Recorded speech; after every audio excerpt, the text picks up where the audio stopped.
What the fuck?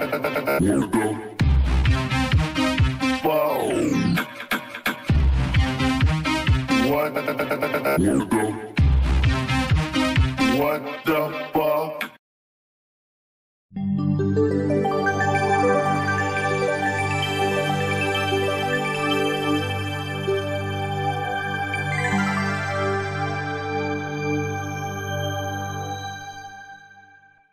In the 1998 science fiction classic Deep Impact, the film comes to a dramatic crisis point as a large asteroid slams into the Atlantic Ocean. Given that the Earth's ocean covers 71% of its surface, a deep impact event such as the one portrayed in this film is more likely than any other impact scenario. This is of grave concern because recent population studies tell us that the overwhelming bulk of humanity lives along or near a coastline. And what you're going to see in this program is that this concern is now greater than ever before. And worse yet, the threat has begun to skyrocket in the last few years.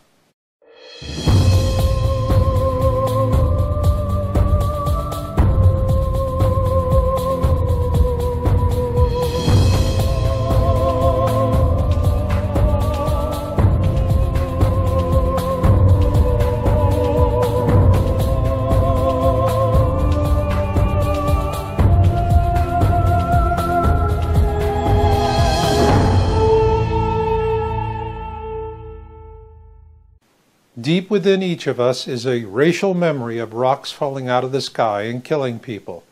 And sometimes it's a little difficult for us to handle. So like children, we turn on all the lights, lock the closet door, jump into bed and pull the covers over our heads and say, if the monsters can't see me, they can't hurt me. Well, you know, there is a little bit of truth to that because asteroids and superbolides cannot see us. But that will not stop them from killing us. On February 15, 2013, a superbolide meteor blindsided everyone on the planet, including NASA and the Russian Air Defense System. Entering Earth's atmosphere at a shallow angle, it growled through the skies at 60 times the speed of sound and detonated over a remote region of the Chelyabinsk Oblast, at an altitude of 18.4 miles above the ground. Thankfully, nobody died, but nearly 1,500 people were injured, including 311 children. There were a few serious injuries, but most were hurt by glass falling on them, or worse, having shards of glass blown into their faces by the detonation as they looked out their windows to see what was growling across the sky. When the superbolide detonated, it was momentarily 30 times brighter than the sun, which caused hundreds to suffer eye pain and temporary flash blindness. This is because when the Chelyabinsk superbolide detonated, it released 30 times as much energy as the little boy uranium bomb dropped on Hiroshima on August 6, 1945. One can only imagine the death and havoc an event such as this would have created had it detonated over a major city like Paris, New York, Moscow, or London. And so as the story faded from the front page, as all stories do, it was out of sight and out of mind for most. But for a few in the science community, the event triggered a new awareness that perhaps we'd become complacent about the threat of an impact event. Nonetheless, when it does come, and it will do so with a vengeance, what will you do then? Where will you drive to when the streets become parking lots? And where do you hide from a mountain of water? Nowhere. This is why in the first program in this series, Planet X 101, Who, What, When, Where, Why, and How, we presented our initial analysis of fireball observation reports. Our source is the American Meteor Society, and you can learn more about this reporting site at amsmeteors.org. For over a year, we've been studying their reporting data, and what it told us is that for those living along a coastline, it's time to bust a move inland. In my case, it was from Santa Cruz on the northern California coast to Reno, Nevada. But that's just me. As for you, if you live along a coastline and you're watching this, then I also suggest you visit our site at yowza.com, that's YOWUSA.com, to read my article, It's Time to Bust a Move. Then you decide for yourself. In this program, we're going to give you a detailed analysis of AMS Meteor Observation Report data. Let's get started with yearly trends.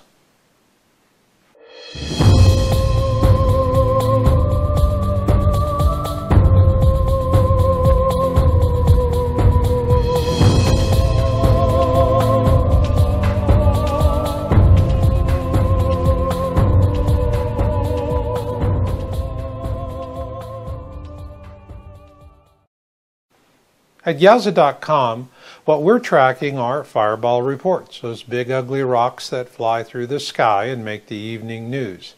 And this year started with an interesting twist, so to speak. So let's get caught up. The AMS reporting data presented in our first program in this series, Planet X 101, Who, What, When, Where, Why, and How, was through to October 2013. In this program, we'll update that to include the first quarter of 2014. So let's get started. Here we see the complete actuals for all of 2013. Based on those 2013 actuals, here are the monthly estimates for 2014. Now let's see how the 2014 estimates compare with the first quarter of 2014.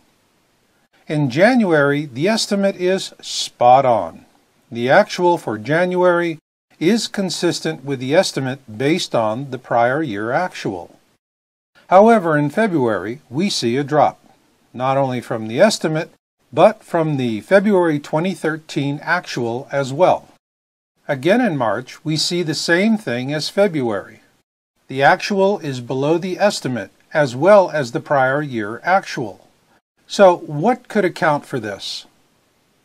First off, we're not talking about meteor showers like the Perseids, which many of us enjoy watching on warm August nights. Rather, we're tracking fireballs such as the one observed over Japan in January of this year. Large, solitary rocks that come screaming out of the heavens. With that in mind, here is one explanation for the first quarter drop in fireball observation reports. As we've reported, we're tracking an approaching second sun in our system. Astronomers have named it Nemesis.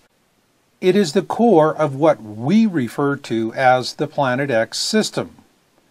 Nemesis is a brown dwarf companion to Sol, with its own planets and rings as well.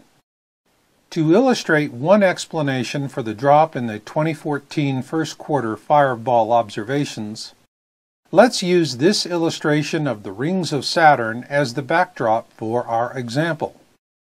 In this case, the data could be telling us that Earth is now between the bands.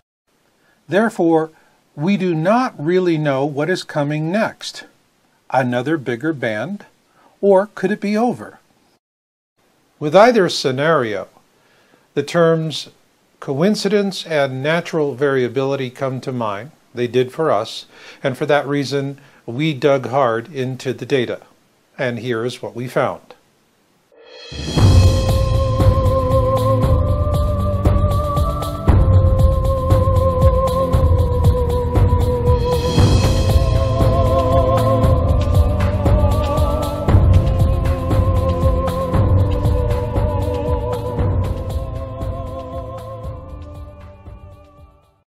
Let's assume that the brown dwarf at the core of the Planet X system is like the other massive objects in our solar system, in that it is also surrounded by rings.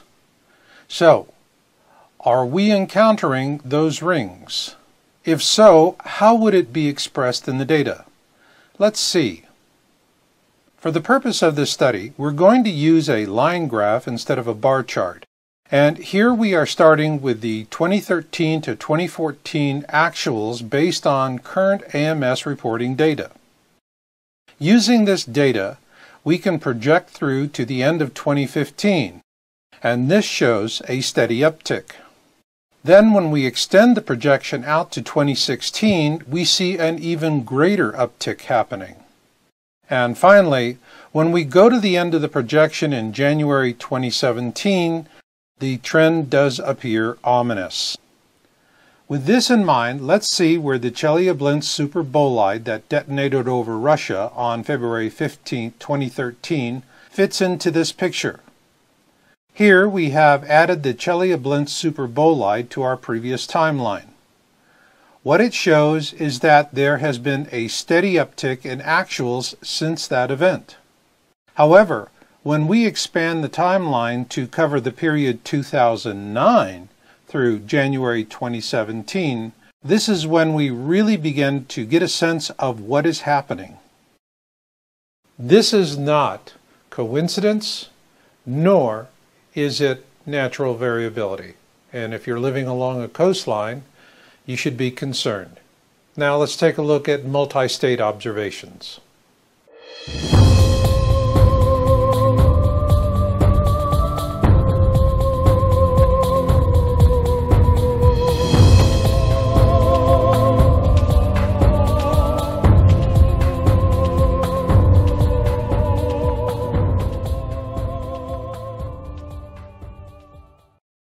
The interesting thing about the Chelyabinsk super bolide that detonated in the skies over Russia last year was that it came right out of the sun. And so both the Russian air defense system and NASA were completely blindsided. This is why we take a special interest in multi-state fireball reports, as these tend to be large fireballs or super bolides with shallow trajectories such as the Chelyabinsk super bolide. It's not uncommon to see reports coming in from 3 or 4 states for these large fireballs, or in some cases, 2 or more countries. So let's see what the data tells us. Here we see the updated actuals for all of 2013, which tracks closely with the yearly trends we saw before. Using those actuals, we were able to project estimates for 2014. So let's see how the estimates compare with the first quarter of this year. In January, we're seeing that the estimate and the actual are spot on. While the February actual is well below the estimate, it's not that far off from the 2013 actual for February. And in March of this year, we see that the actual is on par with February, but significantly lower than the actual for 2013 as well as the estimate for this year. But if you think we're out of the woods, don't draw that conclusion in haste, not until you see what we have next.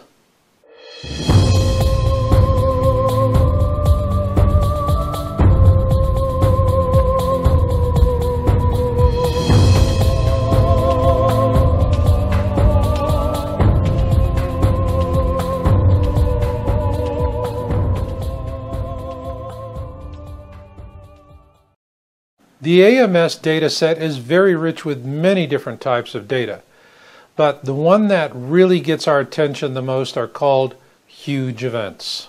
In the first program in this series, Planet X 101, Who, What, When, Where, Why, and How, we introduced viewers to the AMS classification system, where mid-sized events get 6 to 20 reports, significant events get 21 to 50, and large events get 51 to 100.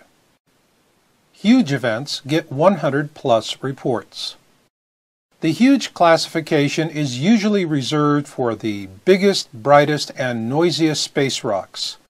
These are the ones we need to worry about, so let's take a look at the trend data. Here we see the actuals for 2013, and the first thing we can't help but notice is that it's a bit spotty. Then, using the general trend projection, we created 2014 estimates for huge events. So let's see how the estimates fit with the actuals so far for this year. With January of this year, what we now see is a reverse in the earlier trend data for the first quarter, which shows several reporting types with lower values. Then in February, a surprise. Since there were no prior year actuals for this classification, we could not make a prediction. Nonetheless, there were 2 huge events in February. It's also interesting to note that there were no huge events in March. So was February a fluke? We wondered about that ourselves. But as we were finalizing our study, a huge event occurred in April. Like February of this year, there was no estimate because there was no prior year actual. So while we are seeing a downward trend for the first quarter and the earlier categories we showed you, what we're seeing with the huge classification is anomalous and disturbing. To help put this in context, we're now going to present the 2 most significant trends in this report.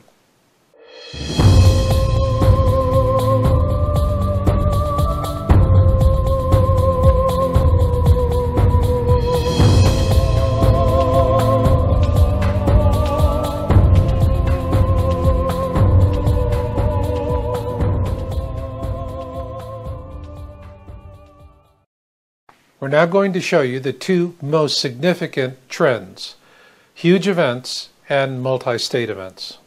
We are going to use 2013 actuals for multi-state events and huge events to set a baseline for this comparison. And here we see the addition of the 2014 estimates, which track closely with the 2013 actuals. With this in mind, we are going to see how the first quarter of 2014 compares with the 2013 actuals and 2014 estimates. Here we see that January 2014 is right on track with the 2013 estimate for multi-state events, but a little higher for huge events. For multi-state events in February 2014, we see a drop below the 2013 actual level. However, huge events are still significantly above 2013 actuals and 2014 estimates. In March, we see the downward trend for multi-state events has leveled out a bit. But on the other hand, it has plummeted in terms of huge events. Once again, we factor in the late reporting data for huge events in April of 2014, and we see an uptick that does rise above the 2013 actuals and the 2014 estimates, while at the same time we're seeing a virtual flat line on multi-state events. In terms of similar reporting outside the U.S., we did not find any sources as competent or as thorough as the American Meteor Society, but this is what we did piece together. There was no significant reporting of fireballs until September 2013. Since then, we've been able to follow 2 principal areas.